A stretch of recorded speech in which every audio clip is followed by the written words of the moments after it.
இல்லை. சட்டம் ஒழுங்கை பற்றி பேசுகின்றார். தமிழகத்தில் சட்டம் ஒழுங்கு சரியில்லை என்று சொல்லுகின்றார்.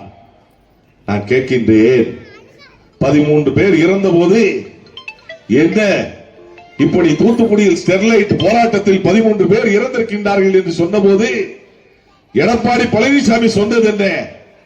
நான் பத்திரிகையில் பார்த்து தெரிந்து கொண்டேன் என்று சொன்னார். கொடநாடு கொலை வழக்கில் நான் இப்போதும் சொல்கின்றேன், மீண்டும் சொல்கின்றேன், கொடநாடு கொலை வழக்கு என்றைக்கு எடுக்கப்பட்டாலும் எடப்பாடி பழனிசாமி எதிர்கட்சி தலைவர் மட்டுமல்ல, சட்டமன்ற உறுப்பினராக கூட வர முடியாது என்பதை இங்கே நான் தெரிவிக்க கடமைப்பட்டிருக்கின்றேன். எத்தனை ஆதாரங்கள் அளிக்கப்பட்டாலும், எத்தனை கோணங்களில் நீங்கள் எதை செய்தாலும் சட்டம் உங்களை துரத்தி துரத்தி அடிக்கும். இன்று உங்களுக்கு ஒன்றிய அரசுடைய பாதுகாப்பு இருக்கலாம்.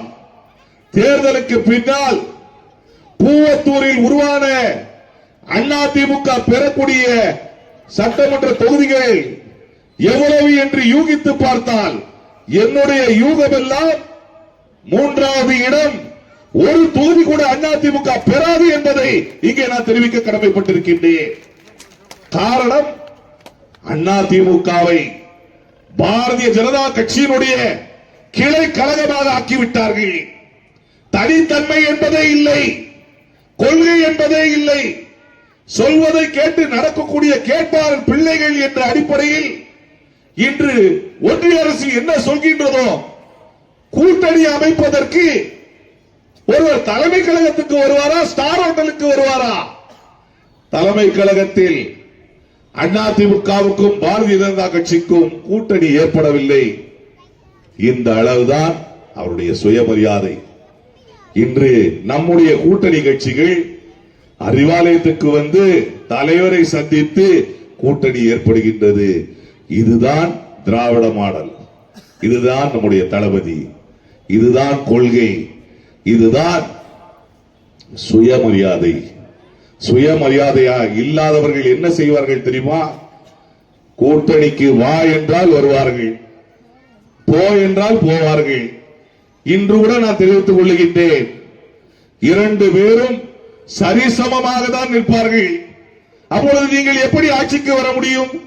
அதனால் தான் நான் தெரிவிக்கின்றேன், தலைவர் 200 தொகுதி என்று சொல்லியிருக்கின்றார்.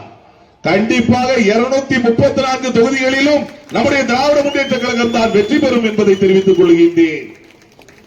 ஒன்றிய அரசு இன்றைய தினம் கூட்டணி அமைக்கும் பொழுது எடப்பாடி பழனிசாமி கூட்டணியிலிருந்து 2024ஆம் ஆண்டு கூட்டணியிலிருந்து வெளியே போகின்றார்.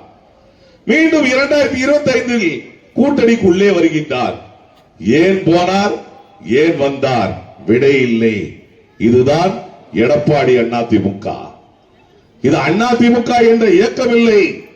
எடப்பாடி அதிமுக பிஜேபியினுடைய அடிமை. அடிமைக்கு நீங்கள் வாக்களிப்பீர்களா?